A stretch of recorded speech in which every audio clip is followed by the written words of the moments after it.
Social media पर खूब सुर्खियां बटोर रहे हैं, लेकिन क्या सच में जमीनी हकीकत पे भी आप उतर पाएंगे? एक आखिरी उम्मीद हमारे देश में बच्चों की थी, राजस्थान में बच्चों की थी कि कम से कम सरकारी परीक्षाएं होंगी जिनसे उनकी एक सरकारी नौकरी लगेगी तो उनके जीवन का कुछ होगा। पिछले 20 सालों में अगर मैं इतिहास उठा के देखूं तो लगभग 220 पेपर लीक के मामले हम लोगों ने देखे हैं।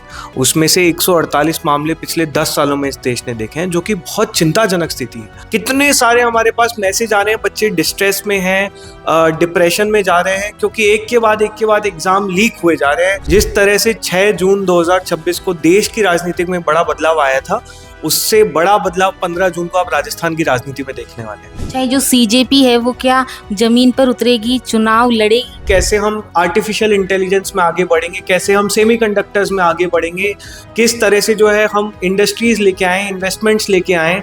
हमें कई बार बोला गया कि एक सोशल मीडिया का पेज है, इससे आगे नहीं बढ़ सकता है। तो लाखों करोड़ों राजस्थान के युवा जो इतनी मेहनत से इन एग्जाम्स की तैयारी कर रहे हैं, उनका अपने भविष्य पूरी तरह बर्बाद कर दिया। कॉकरोच जनता पार्टी यानी सीजेपी।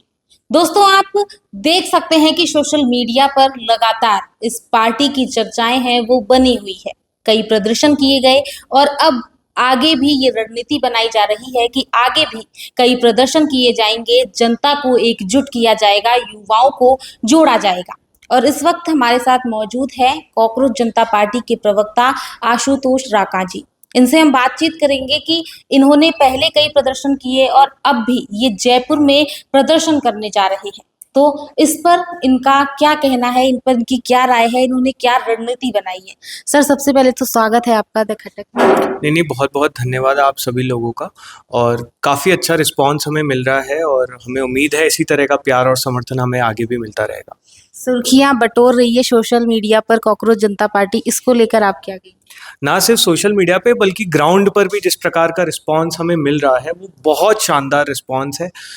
हमें कई बार बोला गया कि एक सोशल मीडिया का पेज है, इससे आगे नहीं बढ़ सकता है, लेकिन 6 जून को हमने दिल्ली में देखा, उसके बाद पुणे में जिस तरह का रिस्पांस, पुणे में जंतर मंतर से भी ज़्यादा भीड़ पुणे में देखी गई। कल लखनऊ में बहुत शानदार इवेंट रहा। बहुत जनता का प्यार हमें मिल रहा है, युवाओं का प्यार मिल रहा है, क्योंकि कहीं ना कहीं युवा अब इस प्लेटफॉर्म को, इस मूवमेंट को एक बहुत बड़ी उम्मीद के तौर पे देख रहे हैं। कितने सालों से, कितने दशकों से हमारी आवाज़ दबाई गई है। जब जब हमने मुद्दों पर बात करने की कोशिश की है, हमें हिंदू मुस्लिम या जाति के मुद्दों में फंसाया गया है, लेकिन फाइनली एक प्लेटफॉर्म अब उठ खड़ा हुआ है जो असल मुद्दों की बात करेगा और असल इश्यूज हाईलाइट करेगा। तो बहुत प्यार मिल रहा है और हमें उम्मीद है कि वही प्यार हमें जयपुर में, राजस्थान में भी मिलेगा। देखिए, ये है कि युवाओं का प्यार मिल रहा है, जनता का प्यार मिल रहा है, लेकिन सरकार कहीं ना कहीं ये कह रही है कि सोशल मीडिया पर खूब सुर्खियां बटोर रहे हैं, लेकिन क्या सच में जमीनी हकीकत पे भी आप उतर पाएंगे? देखिए, सरकार से अगर आप अंदर में बात करें, कोई अपना नाम ना ले, तो आप उनको से आपको सच्चाई समझ में आ जाएगी कि जिस तरह का रिस्पांस हमें मिल रहा है वो पिछले कई दशकों में किसी यूथ मूवमेंट को मिला नहीं है, किसी एपॉलिटिकल मूवमेंट को मिला नहीं है। और वो इसलिए मिल रहा है क्योंकि एक बहुत ज़्यादा जेन्युइन इंटेंशन है लोगों का इस आंदोलन में कि हम पहली बार कोई शिक्षा व्यवस्था को ठीक करने की बात कर रहे हैं। शिक्षा व्यवस्था इस देश की चरमरा रही है, बहुत दिक्कतें हैं, बहुत परेशानियां हैं सिस्टम में, लेकिन पहली बार एक मूवमेंट खड़ा हुआ है जहाँ पे शिक्षा व्यवस्था को जो है प्रायोरिटी दी जा रही है, और इसीलिए सरकार की नींद उड़ी हुई है और वो अलग अलग कोशिशें कर रहे हैं इस आंदोलन को डिस्क्रेडिट करने की। अच्छा, ये इतने पेपर जो लीक हो रहे हैं उसको आप किस तरीके से देखते हैं? अगर आपकी पार्टी बन जाएगी तो उस पर आप किस तरीके से काम करेंगे? ये देखिए, पार्टी बनाना हमारा मकसद नहीं है, हमारा मकसद देश की शिक्षा व्यवस्था को सुधारने का है। पिछले 20 सालों में अगर मैं इतिहास उठा के देखूं तो लगभग 220 पेपर लीक के मामले हम लोगों ने देखे हैं। उसमें से 148 मामले पिछले 10 सालों में इस देश ने देखे हैं, जो कि बहुत चिंताजनक स्थिति है। लगभग 10 से 12 करोड़ बच्चों का भविष्य कहीं ना कहीं खराब हुआ है, बर्बाद हुआ है इन पेपर लीक्स के कारण। तो एक ऐसा सिस्टम जहाँ पे आपके सरकारी स्कूल काम नहीं कर रहे हैं। आप राजस्थान की हालत देखिए, पिछले 1 साल में 5 स्कूलों की बिल्डिंग गिर गई। झालावाड़ में घटना हुई, कितने बच्चों ने, मासूम बच्चों की जान चली गई एक छत गिरने से। अभी कुछ दिनों पहले भरतपुर में ये घटना हुई। ऐसे 5 घटनाएं तो राजस्थान में हो चुकी है। 10,000 स्कूल ये लोग बंद करना चाह रहे हैं क्योंकि अब उनमें जो है बच्चे नहीं आ रहे हैं। 4,000 इनकी इमारतें एकदम खस्ता हाल है। हाईकोर्ट ने बोला है कि 85,000 क्लासरूम्स अब ऐसे हैं कि उनमें बच्चों को बिठा नहीं सकते हैं। आपकी यूनिवर्सिटीज़ में 50% टीचर्स के पद खाली पड़े हैं। आपके ना टीचर्स हैं, आप यूनिवर्सिटी में आपका इंफ्रास्ट्रक्चर खस्ता हाल में है। अभी 2 हफ्ते पहले वहाँ पे सेंट्रल लाइब्रेरी की छत गिर गई। अब वहाँ पे पढ़ाई होती नहीं है, एग्ज़ाम टाइम पे हो नहीं रहे हैं। प्राइवेट कॉलेजेस का और स्कूल्स का तो हाल पूरे देश को पता है। एक आखिरी उम्मीद हमारे देश में बच्चों की थी, राजस्थान में बच्चों की थी कि कम से कम सरकारी परीक्षाएं होंगी जिनसे उनकी एक सरकारी नौकरी लगेगी तो उनके जीवन का कुछ होगा। क्योंकि आप उनको नौकरियां वैसे दे नहीं रहे हैं, आप स्किल्स उनको कुछ सिखा नहीं रहे हैं, पढ़ाई लिखाई कुछ हो नहीं रही है, रिसर्च कुछ हो नहीं रही है। उस आखिरी उम्मीद को भी आपने पूरी तरह से तोड़ दिया। पिछले मैं 10 साल का डेटा उठा के देखूं तो राजस्थान पूरे देश भर में दूसरे नंबर पे है पेपर लीक के मामलों में। लगातार एक के बाद एक के बाद एक के बाद एक पेपर लीक होते जा रहे हैं और मतलब ऐसी ऐसी हालत है कि लोग फाइनल रिजल्ट चेंज कर दे रहे हैं। तो लाखों करोड़ों राजस्थान के युवा जो इतनी मेहनत से इन एग्जाम्स की तैयारी कर रहे हैं, उनका अपने भविष्य पूरी तरह बर्बाद कर दिया है। तो राजस्थान एक बहुत बड़ा केंद्र है हमारी चरमराती शिक्षा व्यवस्था का, और ये बहुत दुखद इसलिए है क्योंकि राजस्थान एक ऐसा राज्य भी रहा है जिसने देश भर में सबसे ज्यादा आईआईटीएंस निकाले हैं, सबसे ज्यादा चार्टेड अकाउंटेंट्स निकाले हैं। किसी जमाने में पूरे देश भर के बच्चे आके राजस्थान में पढ़ाई करते थे। आज आपने उस राजस्थान की शिक्षा व्यवस्था की क्या हालत बना दी है। ना आपके पेपर्स ठीक से हो रहे हैं, ना आपके कॉलेजेस में पढ़ाई है, ना आपके स्कूल्स काम कर रहे हैं।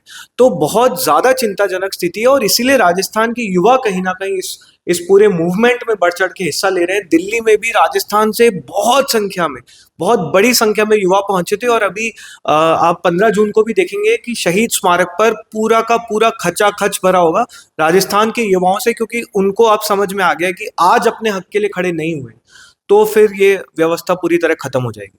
अच्छा, जयपुर में आप शहीद स्मारक पर 15 जून को एक धरना प्रदर्शन करने वाले हैं, तो इसमें आपको क्या लगता है कि दिल्ली में, क्योंकि ये जब आपने प्रदर्शन किया था तो जितने आपके फॉलोवर्स हैं उससे कहीं ना कहीं कम आए थे युवा वहां पर, तो आपको क्या लगता है कि अब जयपुर में उससे ज्यादा संख्या में आएंगे या फिर उनकी कमी? नहीं, देखिए 3 करोड़ फॉलोअर्स हैं तो 3 करोड़ फॉलोअर्स अगर दिल्ली पहुंच गए तो मुझे लगता है कि काफी इनको ही दिक्कत हो सकती है। लेकिन जिस प्रकार का वहां पे क्राउड था, जो लोग वहां पे पहुंचे हैं जंतर मंतर पे, लोग अंदर पहुंच नहीं पा रहे थे, सीपी के वहां से बैरिकेडिंग स्टार्ट हो गई थी, इतना क्राउड। और दिल्ली की जनता नहीं, पूरे देश भर से जनता वहां पहुंची थी। मैं कितने सारे लोगों से मिला जो तमिलनाडु से चल के आए हैं, कर्नाटका से चल के आए। एक महिला से हमारी मुलाकात हुई, वो त्रिपुरा से आई थी, उनकी बेटी का नीट का री एंट्रेंस था तो वो इसलिए उनकी बेटी नहीं आई पर वो अपने बच्चों के लिए आए। तो कितने माता पिता आए, कितने युवा आए और सब एक उम्मीद से कि अब फाइनली इस देश की शिक्षा व्यवस्था बदलेगी। तो जितना प्यार हमें जंतर मंतर पे मिला है उससे कहीं गुना ज्यादा मुझे उम्मीद है हमें शहीद स्मारक में देखने को मिलेगा। राजस्थान के युवा को फाइनली एक प्लेटफॉर्म दिख गया है जहां पे जाति से ऊपर उठकर, हमारी राजस्थान की बहुत सारी पॉलिटिक्स जाति पे चलती है, लेकिन असल मुद्दे जो हैं हमारे राजस्थान के युवाओं के, जो शिक्षा के अराउंड हैं, जो नौकरियों के अराउंड हैं, जो सरकारी परीक्षाओं के अराउंड हैं, उनके लिए ये प्लेटफॉर्म तैयार हो गया है। और आप देखेंगे कि जिस तरह से 6 जून 2026 को देश की राजनीति में बड़ा बदलाव आया था, उससे बड़ा बदलाव 15 जून को आप राजस्थान की राजनीति में देखने वाले हैं।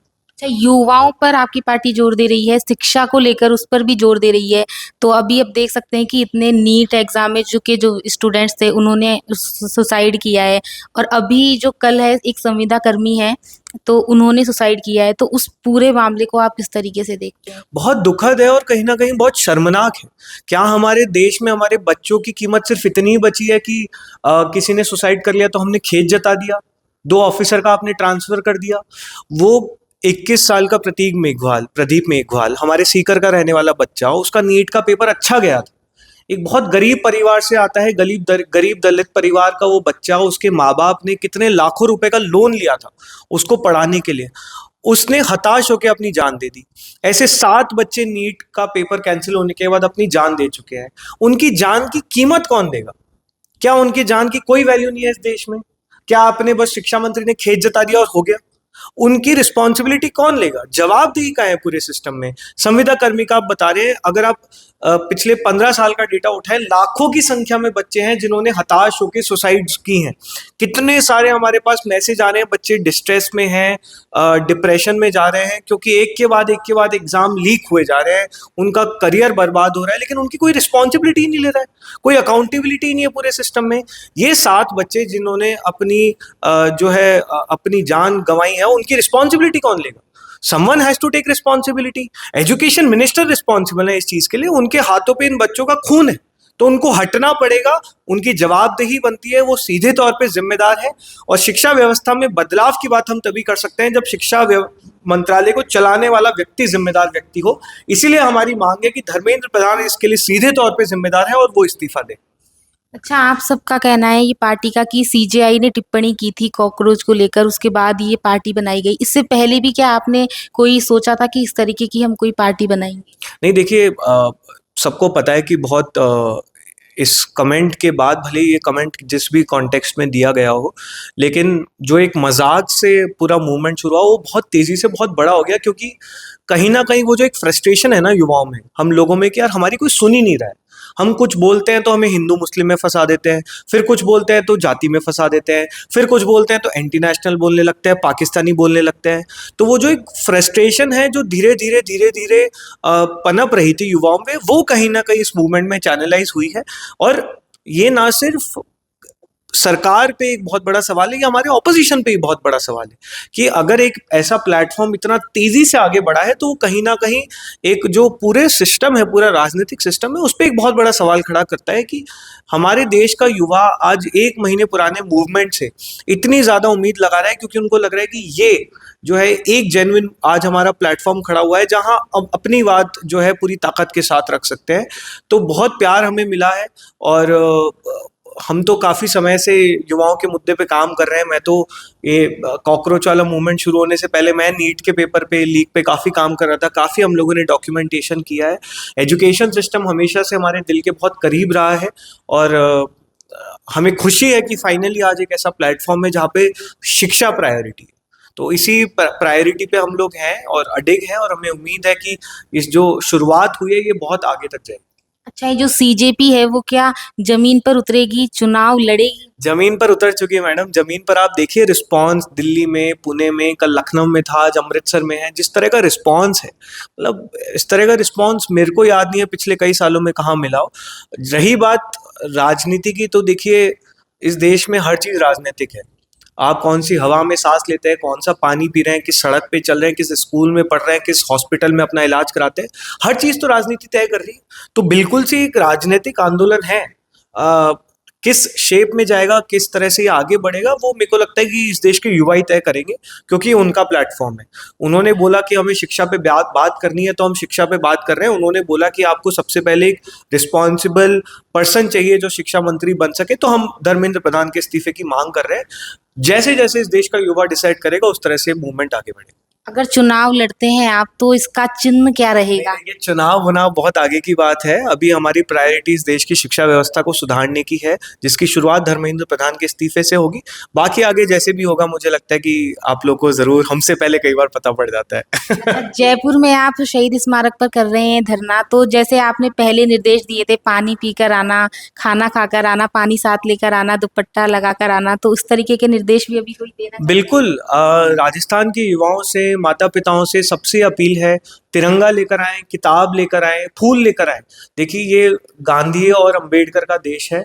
हम अहिंसा पूर्ण तरीके से बहुत ही शांतिपूर्वक एक प्रदर्शन करेंगे। संवैधानिक अधिकार है हमारा इस देश में प्रदर्शन करने का। तो आइए बहुत शांति से, खुशी खुशी जो है बैठते हैं, अपने इतने सारे मुद्दे हैं राजस्थान के, उन मुद्दों पर बात करते हैं। दीपके भी आएगा, सोनम वांगचुक जी भी हमें उम्मीद है हमारे बीच वहां पे उस समय मौजूद रहेंगे। तो मिलकर राजस्थान पे बात करेंगे, आप लोगों के मुद्दे उठाएंगे। आइए, पानी लेकर आइएगा, वाटर बॉटल्स लेके आइएगा। वैसे तो अभी देखिए थोड़ी बारिश हो रही है, तो मुझे उम्मीद है उस दिन मौसम अच्छा रहेगा, लेकिन आपका आंदोलन है। जितने ज़्यादा से ज़्यादा संख्या में आ सकते हैं आइए, अपने परिवार वालों को लेकर आइए, अपने पेरेंट्स को लेकर आइए। पेरेंट्स से रिक्वेस्ट है अपने बच्चों को लेकर आइए, क्योंकि कहीं ना कहीं आपके बच्चों के भविष्य की ये लड़ाई है। तो मिलकर एक बहुत ही शांतिपूर्वक और सफलतापूर्वक ये हम प्रदर्शन करेंगे। जिस तरह का रिस्पॉन्स युवाओं से हमें मिल रहा है, मुझे लगता है कि अगर धर्मेंद्र प्रधान में थोड़ी भी इस लोकतंत्र के प्रति इज्जत है तो वो इस्तीफा देंगे।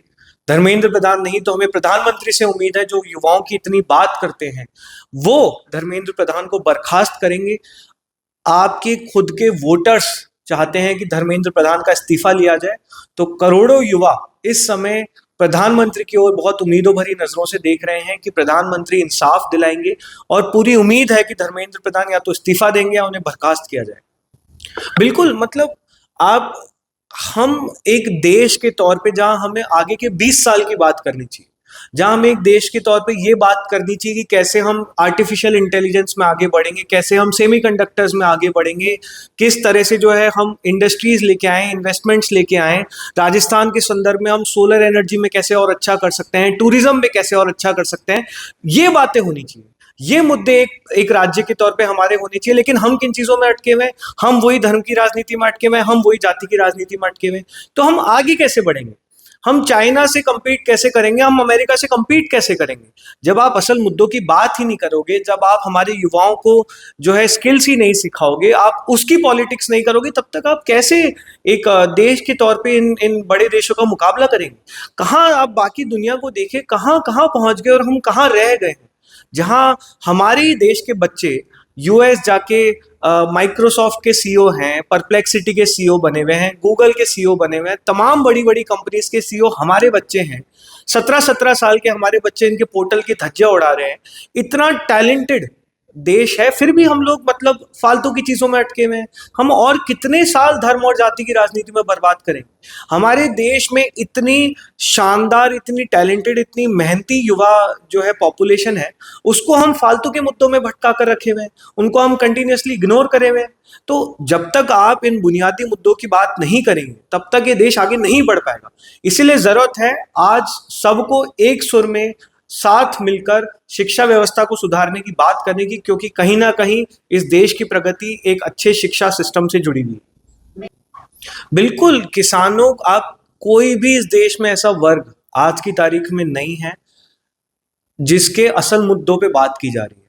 कोई भी वर्ग, ना सिर्फ किसान, हमारे मजदूर भाई बहन हो, या फिर हमारे जो स्टूडेंट्स हैं, हमारे यूथ हैं, हमारी महिलाएं हैं, मतलब कोई भी वर्ग ऐसा नहीं है जिसमें आप उनके असल इश्यूज की बात कर रहे हैं। और इसके कहीं ना कहीं सेंटर पे हमारे देश की शिक्षा व्यवस्था है। जब हमारे किसान भाई बहनों के बच्चों को आप पढ़ाएंगे नहीं, तो हमारे बच्चे कैसे आगे बढ़ेंगे? हमारा देश एग्रीकल्चरल प्रोडक्टिविटी की जो आप बात करते हैं, आप इनकम डबल करने की बात कर रहे हैं, वो कैसे होगा जब उनको आप कोई स्किल ही नहीं सिखाएंगे, जब आप उनके बच्चों को अच्छे स्कूलों में नहीं पढ़ाएंगे, उनको अच्छा रोजगार नहीं देंगे? तो सिर्फ किसान वर्ग की बात नहीं है, पूरे देश के हर वर्ग की बात है। शिक्षा व्यवस्था इस देश में हर वर्ग के, हर परिवार को, चाहे वो शहरों में रहते हों, चाहे गांवों में रहते हों, चाहे वो अपर क्लास इनकम ग्रुप हों या फिर लोअर इनकम ग्रुप हों, सभी वर्गों के लिए, देश के सभी राज्यों के लिए सबसे बड़ा मुद्दा आज की तारीख में शिक्षा व्यवस्था होना चाहिए। क्योंकि शिक्षा जब तक नहीं सुधरेगी तो कोई भी वर्ग आगे नहीं बढ़ सकता। नहीं, बिल्कुल, ये देखिए, ये इस तरह के बहुत सारे इश्यूज हैं आज हमारे राज्य में, है ना। पर्यावरण एक बहुत बड़ा मुद्दा है हमारे राज्य में, इन्वेस्टमेंट्स बहुत बड़ा मुद्दा है, विकास का जो पूरा डिबेट चल रहा है वो बहुत बड़ा मुद्दा है। ऐसे तमाम मुद्दे हैं जिन पे बात होने की जरूरत है। पर जैसा कि मैं देखता हूं कि यहाँ पे जब भी कोई मुद्दों की बात करते हैं, तो उसको फिर से ले दे के वही जातीय समीकरण और बाड़मेर की राजनीति अलग, जयपुर की राजनीति अलग, हमारे यहाँ पे थोड़ा वो भी ज्यादा चलता है कि मारवाड़ की राजनीति अलग। तो बार बार आप देखेंगे जो असल मुद्दे हैं उनको इसी तरह से डाइवर्ट किया जाता है। लेकिन अब फाइनली एक प्लेटफॉर्म उठ खड़ा हुआ है जहां पे हम आपको ऐसे डाइवर्ट नहीं करने देंगे। आज भले हमारा फोकस एजुकेशन सिस्टम है, लेकिन इस देश के युवा के, इस प्रदेश के युवा के जो भी मुद्दे हैं, हम उनको बहुत अच्छे से उठाएंगे, बहुत एग्रेसिवली उठाएंगे, क्योंकि ये उनका खुद का प्लेटफॉर्म है। मुझे उम्मीद है आने वाले समय में ऐसे तमाम जो भी मुद्दे हैं, चाहे वो शिक्षा से जुड़े हुए हों, पर्यावरण से जुड़े हुए हों, उनको हम बहुत अच्छे से उठाएं। नहीं, देखिए, लोगों पॉलिटिकल पार्टी बनेगी नहीं बनेगी, वो तो अब मेरे को उसका जवाब अभी नहीं है, क्योंकि हमने ऑनेस्टली इस बारे में सोचा नहीं है। आज के लिए हम एक कॉमन एजेंडा पे साथ खड़े हैं। एक कलेक्टिव का जो है हमारा एक सिंगल पॉइंट एजेंडा है इस देश की शिक्षा व्यवस्था को सुधारने का। अभी सिर्फ उसी पे फोकस है, और मुझे लगता है वो अपने आप में इतना बड़ा जो है एजेंडा है, इतना बड़ा हमारा जो है मिशन है, कि अभी उससे हम लोग बिल्कुल भी ध्यान नहीं भटकाना चाहते हैं। लेकिन जैसा कि मैंने बोला, युवाओं का प्लेटफॉर्म है, युवा जिस तरफ कहेंगे उस तरफ हम आगे बढ़ेंगे। तो देख सकते हैं आप कि सीजेपी जो है वो पूरी तरह परिपक्व हो चुकी है, पूरी तरह से वो तैयार है। अब जयपुर में 15 तारीख को सीजेपी जो है वो जयपुर के शहीद स्मारक पर धरना प्रदर्शन करेगी। अगर आप भी इनके साथ जुड़ना चाहते हैं तो जयपुर आइएगा, और अगर आप आना चाहते हैं या फिर नहीं आना चाहते हैं कमेंट करके ज़रूर बताएं। और ऐसे ही अपडेट्स के लिए बने रहिए आपके अपने चैनल द खटक के साथ।